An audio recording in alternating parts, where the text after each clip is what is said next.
Hallo. Hallo. Hallo. Voice-Overs und Translations. Wir sind Pithead Studio und wir machen eine Sendung über unsere Arbeit. Wir sind nämlich jetzt in den Sprachaufnahmen. Genau. Flotti Carotti für Kralon mit einigen wirklich tollen Schauspielern, Ja, die unsere Figürchen einsprechen. Und das macht auch eine Menge Spaß, oder? richtig. Das macht in der Tat Spaß. Wir müssten zum jetzigen Zeitpunkt der Ausstrahlung dieser Folge sogar schon fertig sein damit. Und das ist toll. Und die Frage stellt sich dann natürlich, wie habt ihr das gemacht? Es gibt im Laufe des Jahres wirklich immer sehr, sehr viele Menschen, die uns schreiben auf unterschiedlichsten Wege und sagen, darf ich eine Sprechrolle in eurem Spiel haben? Die einen sagen, ja, ich mache das auch umsonst. Die anderen sagen irgendwie, ja, hier ist mein Portfolio und so weiter. Und so machen wir das aber gar nicht. Also wir sammeln jetzt nicht irgendwelche Leute oder machen da jetzt Eine Ausschreibung oder sowas. ja, genau, sondern wir gehen zu einem professionellen Studio. Meistens sind die angegliedert an eine Agentur und dort organisieren die dann quasi anhand unserer Bedürfnisse die Schauspielerinnen und Schauspieler, die das dann sprechen. Das funktioniert folgendermaßen, indem wir sagen, welche Art Charaktere wir im Spiel haben. Und dann haben wir quasi auch eine Anzahl ungefähr an Wörtern, die da gesprochen werden müssen. Und dann hat man quasi einen Umfang und dann schreiben wir quasi deren Charakter mit auf. Also was für eine Stimme soll die Person denn haben? Wie ist sie drauf? Was ist ihre Geschichte und so weiter, damit die Sprecher und Sprecherinnen danach quasi ausgewählt werden können. Und die Agentur, die schaut sich das dann an und die gucken dann, aha, alles klar, die brauchen jetzt irgendwie so einen ruppigen Typen und der sollte eine raue Stimme haben und ein bisschen kernig daherkommen. Wen haben wir denn hier in unserem Repertoire zur Auswahl? Und dann werden die Schauspielerinnen und Schauspieler angeschrieben und gefragt, ob sie zu dem Zeitpunkt überhaupt Zeit haben und sich vorstellen können, diese Rolle zu sprechen. Und wenn die dann sagen, ja, können wir uns vorstellen, dann dann kriegen wir quasi diesen Vorschlag und können auch mal auswählen, ja, den Stimmprobe, den finden wir gut oder die finden wir gut. Oder, ja, haben wir es ein bisschen anders vorgestellt, macht doch noch mal einen anderen Vorschlag, solange bis die alle fertig sind und alle ja gesagt haben. Und anschließend werden die dann zu einem bestimmten Zeitpunkt, meistens innerhalb von wenigen Wochen am Stück, dann gebucht. Und dann setzt man sich hin und macht die Sprachaufnahmen. Das läuft dann so, entweder fährt man in ein Studio, das haben wir damals immer mit M&S Studio gemacht, in Offenbach. Burg? Nee, Bach. Bach. Ja. Offenburg ist doch das Ding in Schwarzwald. Schwarzwald. Deswegen verwechsel ich das auch Black immer. Forest Games, ne? Richtig. Und Offenbach ist neben Frankfurt, so, ne? Ja. Oder bei Frankfurt oder ist Frankfurt, oh Gott, was sage ich da? Nein, das kann ich Nee, sagen. gar keinen Fall, nein. Nicht Gelsenkirchen und Dortmund ist nicht dasselbe. Nein. Auf gar keinen Fall. Und Wattenscheid und Bochum? Oh Gott. Du fliegst gleich raus hier. Wir wohnen in Wattenscheid, so, ne? Was auch immer. Eigentlich wohnen wir in, ja, ist auch Wir wohnen in Leite, ja. Eigentlich wohnen wir in Bochum-Leite. Ja. Ist aber ziemlich nah dran an Wattenscheid, muss man ja sagen.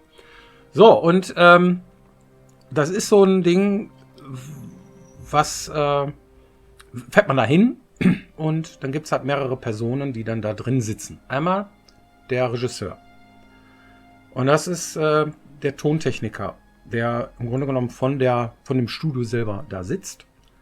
Der organisiert halt die ganzen Termine nicht. Das wird dann meistens über irgendein Büro gemacht. Da sitzt dann jemand und bucht dann die ganzen Sprecher und Sprecherinnen. Und hast halt irgendwie dann jemanden, den du einlädst. Bodo Henkel zum Beispiel kommt dann ins Studio und spricht dann irgendwas ein. Ja? Das ist dann die zweite Person in dem Studio. Der muss dann in die Kabine, da wo ein Mikro ist. Und eine abgegrenzte Kabine, die mit so Schaumstoff Eierbechermäßig irgendwie ausstaffiert ist, damit der Sound von außen irgendwie nicht so eindringt, damit man einen schönen Raumklang hat. Und der darf dann sprechen. Wir geben denen als Entwickler dann ein Skript, wo die ganzen Sachen draufstehen. Das heißt, der Player sagt Folgendes und darauf sagt dann der Charakter, den du jetzt sprechen sollst, das und das. Dann spricht er das ein. Und dann gibt es noch eine dritte Person, im besten Fall, nämlich den Entwickler selber, derjenige, der das verbrochen hat, den ganzen Krempel. In dem Fall er oder ich. Ne? und erklärt im Grunde genommen erstmal die Situation. Was ist da los? Wer bin ich? Wie heiße ich? Und warum? Was soll ich machen? Ne? Was für ein Charakter bin ich? Okay, ich soll mehr so sprechen wie ein Bud Spencer. Ich soll mehr sprechen wie ein Terence Hill. Ich soll irgendwie, keine Ahnung, lustig sein oder wie SpongeBob oder was auch immer. Ne? So, das heißt, er kriegt dann so eine Klangfarbe vorgegeben, was man sich dann aber auch schon ausgesucht hat anhand des Schauspielers oder Sprechers, der da steht, dass man eigentlich schon weiß, okay, Bodo Henkel spricht jetzt kein Jüngling. Kann man machen, aber ist vielleicht skurril und passt nicht so gut, ne? Sondern der spricht natürlich immer die kernigen älteren Herrschaften so, und der kann auch Drachen sprechen oder Orks oder sowas, ja. Das passt eher zu ihm. Dann gibt's auch dann die entsprechenden Texte dazu. Dann wird das aufgenommen und dann so, weiß ich nicht, es gibt, wie lange steht so ein Sprecher da? Manchmal hängt davon ab, wie viel Text er hat. Ja. Ne? Kann manchmal einen ganzen Tag sein, kann manchmal mehrere Tage sein. Zu Piranha Bytes Zeiten hatten wir den Spieler meistens mehrere Tage am Stück da. Ja. Bestimmt eine Woche lang oder so, weil der wirklich zigtausend Wörter sprechen musste. Ja. Und das ist jetzt bei Kralon etwas weniger. Und deswegen ging das alles ein bisschen flotter von der Leber. Ne? Und das ist eine Geschichte, die natürlich auch noch hinzukommt. Welche Sprachen machen wir? Ne? Das heißt, in welchen Sprachen machen wir? Also M&S hat vornehmlich die deutschen Sprachaufnahmen gemacht in Offenbach. Ja. Und wir haben dann auch noch die englische Sprachaufnahmen vor der Brust, weil die sind unserer Meinung nach natürlich auch noch wichtig, ne? Weil können ja nicht alle Deutsch. Genau. Auch wenn das Spiel nativ deutsch entwickelt wurde, ja, auf Deutsch. Diesmal für Kralon arbeiten wir mit der Bumfilm zusammen. Die sind in Bayern und machen auch Sprachaufnahmen. Die haben schon sehr viele Hörspiele gemacht, tolle, und die machen auch anderweitige Produktionen. Und die haben sich angeboten, weil wir ein paar Leute da kennen, zum Beispiel den Tommy. Hallo, liebe Grüße. Und die sind super nett und das ist sehr unkompliziert. Und dann haben wir gesagt, das ist klasse, das machen wir mit denen zusammen. Und das läuft jetzt gerade auch. Das heißt, einiges haben wir auch schon jetzt zum Zeitpunkt dieser Aufnahme aufgenommen und machen das quasi ein bisschen in Remote. Das heißt, wir fahren jetzt nicht runter nach Bayern und sitzen da auch im Studio, sondern wir sitzen hier bei uns zu Hause und sie werden quasi zugeschaltet, damit wir hören können, was gesagt wird und das kommentieren können. Und die Schauspielerinnen und Schauspieler, die sind quasi dort dann vor Ort eingeladen und machen das dann da in der Kabine, damit die Tonaufnahmen quasi eine entsprechend gute Qualität haben. Es gibt auch einige Schauspielerinnen und Schauspieler, die nicht direkt eingeladen werden. Wenn die zum Beispiel selber zu Hause ein sehr gutes Studio haben und von dort auch aufnehmen können, ist das auch eine Option. Und so sammelt man die ganzen Sachen dann und kriegt die dann geballt als Satzschnipsel quasi wieder zugeschickt und wir können die dann zurück ins Spiel integrieren. Wir haben uns entschieden, die Sprachaufnahmen direkt in Deutsch und in Englisch für Kralon zu machen, damit wir beide Sprachausgaben dann vollständig haben. Die Übersetzungen entsprechend für das Englische sind auch schon gelaufen und zu diesem Zeitpunkt der Ausstrahlung dieser Folge müssten eigentlich alle anderen Übersetzungen, die nicht gesprochen werden, aber zumindest als Text dastehen, auch schon gelaufen sein.